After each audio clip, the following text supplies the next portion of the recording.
Alright, what is up, guys? So, I'm going to go through a little story with you guys on how I got this car, which is my 1990 Acura Integra. Alright, so, it's kind of a crazy story. I'm just parked right now in the driveway, but there's like a fucking plane over there. Sorry if the camera's a little bit shaky. I'm trying to like find a place to balance it, but oh well. Alright, so, this car right here was my first manual car. So, it's only the second car I've ever owned. The first one you guys have seen, it's over there.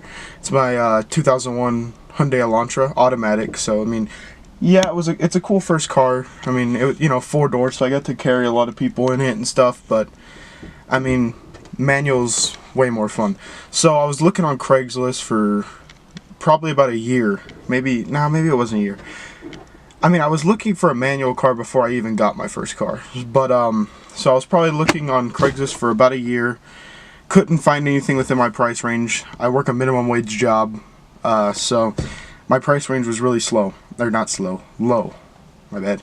So, I'm browsing through Craigslist and I see this car right here, $800. I was like, huh, I don't have $800, but this does not look that bad. So I messaged the guy and I was like, hey, how you doing? I see your car on Craigslist. You know, how many miles are on it? He tells me 323,000. I was like, fuck. I was like, is that on the motor or the chassis? He's like, oh no, that's only on the chassis. The motor has like 60K because it was swapped. I'm like, alright, cool. So I told my dad, I'm like, look, I really want to buy this car. It's $800. Can you loan me the money? I'll pay you back. He was like, look, we'll look at it tomorrow. If it's a good car, if it looks good, you know, we'll pick it up and you can pay me back. I'm like, alright, cool. I was like, I have $200 right now and I just need the rest. So he's like, alright, cool. So I call off work the next day to go look at this car. We pull up to the house. Wow, this thing looked like shit. It obviously had the same matte black paint job, which, I mean, I guess isn't too bad, but it's kind of grown on me. I still hate it, and I want it to be gloss black or red. But I saw the car and I was like, of course, you know, me being me, I was like, wow, that car's kind of cool looking. So the guy comes out, starts talking to us about the car. The car's not in very good shape at all. It's missing one lug nut on the back, one in the front. It's on Steelies. He says, oh yeah, it's on Skunk 2 coils. I'm like, cool, that's awesome. But for some reason it was monster trucked like that. Like, it was crazy. So I was like, alright, cool. It's still pretty monster truck in the front. So I was like, alright, cool. My dad ends up test driving it, says, oh yeah, it's mint. So I'm like, cool, it's mint, we're gonna buy it. So I end up paying, my dad ended up talking him down to $600, because I guess he really needed the money. So picked this car for $600. The only problems it has was when you try and start it, sometimes it won't start, because he says the flywheel's bad or something like that. And 3rd and 4th gear grind because bad synchros, but that's gonna end up getting swapped out anyway. So I wasn't too worried about it. So I get this car, and I start working my ass off to get money for it because it's not registered. It has back fees. So I'm working my ass to get it registered and make it look nice because it's on Steelies. It's really ugly. So I saved up money for a set of wheels. The first wheels I got on this car were Rota slips. And yes, they are nice wheels, but they just did not look good on this car. I'll put a picture up somewhere on here. But it just did not look good. So I was like, fuck it. I'm going to sell these. So I sold them to a buddy, which is on his EF, you guys saw in the second video I posted. So they're on his EF. They look good on his car, not on mine though. So sold him my Rota slips, and I ended up buying a set of F1R mesh wheels. And I went down there and I made the Skunk 2 coils as low as I possibly could. There's still a couple threads left on there, so I'm probably gonna end up, you know, trying to slam it even more because it has a little bit of a gap. I don't like it. So yeah, got that.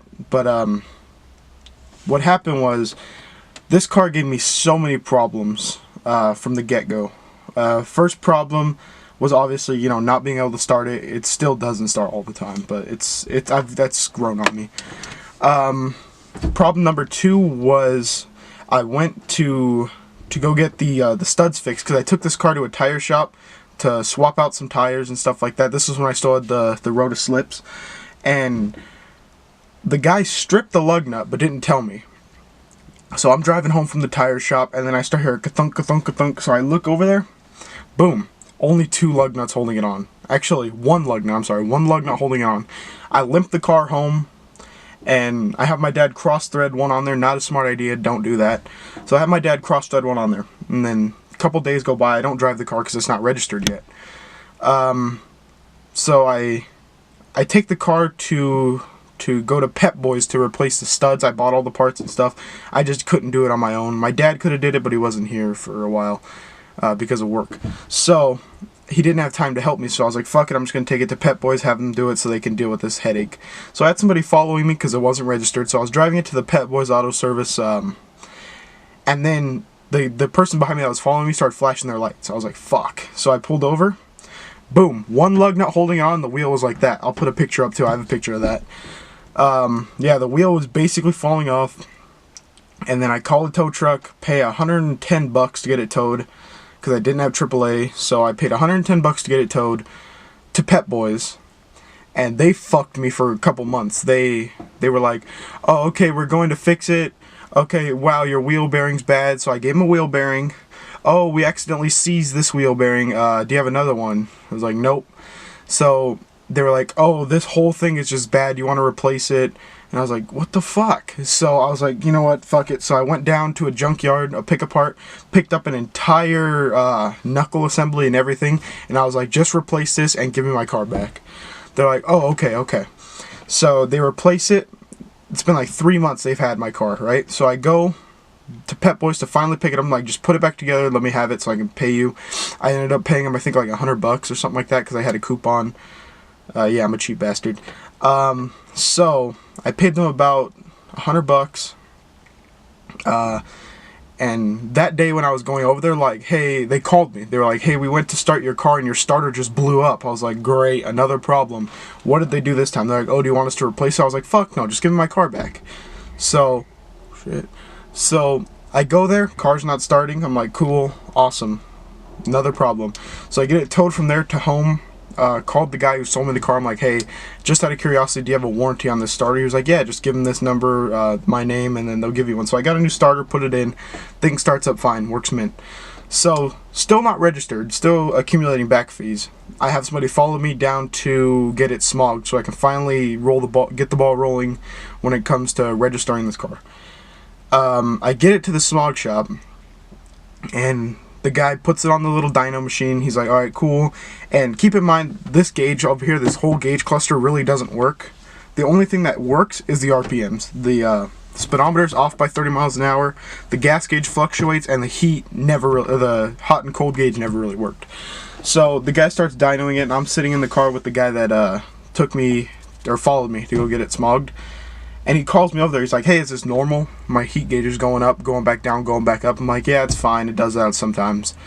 So I'm like, all right. So I'm sitting in the car, and then he yells, hey, come here. And I look, and my car fucking overheats in the shop. There's smoke everywhere. You know, coolant's bubbling out and everything. So I'm like, amazing. Another problem with this car. So I get it home. Again, tow truck, another $100 and some bucks. Get it home. Finally fix the problem. It was both the fans not working. Oh no, it was just the fans not working. I thought it was the thermostat. Just the fans not working, and it might have been the thermostat too. It was something. So I just put a fan off of a Jeep in there, wired it to a switch, took it to get it smogged again. It passed, got it registered, and yeah. So it's been a hell of a nightmare getting this car roadworthy, kind of, sort of, really, not really, but getting it somewhat roadworthy, getting it actually registered and shit. This $600 bucket actually turned out kind of nice so far, so not really complaining on the price. It was actually a really good price. Guy did me a huge favor dropping the price down like that. But yeah, so I mean, yeah, this car's been a bit of a headache, but it's been a really, really fun car to own. Although it does need to get a swap soon because I think it's burning oil again. Or not again, but it's burning oil. So that's not good. I'm probably going to end up swapping it soon. But yeah, so that's the story of how I got this car. How I ended up with this $600 Integra. Which I tell everyone I got it for $600. They're like, wow, that's crazy. Yeah. Oh, here's another problem that happened with this car. I was at work and working. Came outside and my hood's open. I'm like, what the fuck? So I look inside and somebody stole a bunch of my shit out of the car. So that's just another little, bump in the road with this car. That had nothing to do with, the car. That was just douchebags in the world. But yeah, so that's the story of my Integra. I hope you guys enjoyed. If you did, be sure to drop a like, subscribe if you want to, dislike the video if you fucking hate me and my car and my videos and all that stuff. Yeah, hope you guys have a great day, and I'll see you guys in the next video.